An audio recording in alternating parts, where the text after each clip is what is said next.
This is the VOA Special English Development Report. On Tuesday, the United Nations will open a food summit in Rome. Leaders and high-level officials from around the world will meet at the Food and Agriculture Organization headquarters.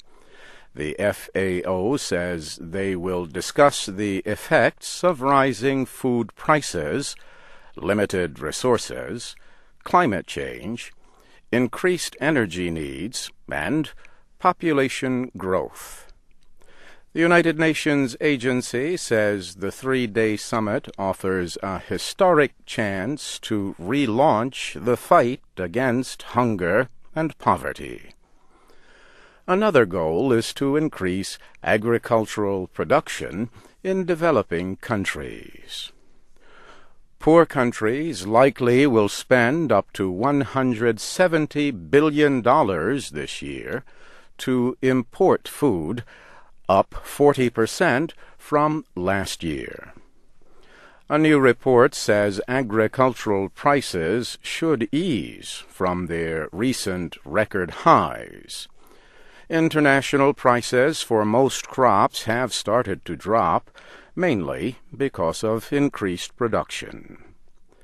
But over the next 10 years, food prices are expected to average well above levels of the past 10 years.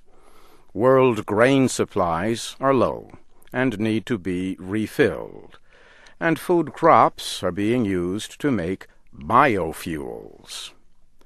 The report came from the Organization for Economic Cooperation and Development and the FAO.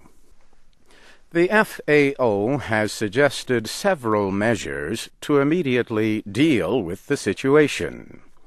These include supplying food to at-risk populations and seeds, fertilizer, and animal feed to local farmers. But what about long-term answers to food security? The International Center for Research on Women says one answer is investing more in female farmers. Rekha Mehra is the Director for Economic and Development Issues at the Washington-based nonprofit. She says improving women's ability to get resources and technology can directly increase agricultural productivity. After all, women produce as much as 80% of the food in developing countries.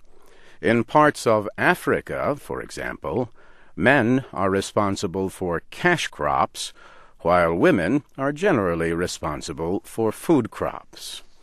And around the world, women are the ones mainly responsible for their family's nutrition.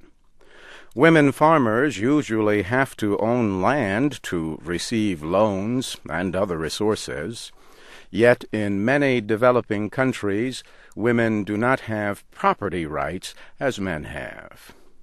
Rekha Mehra says the right to own land will lead to greater investment in the land.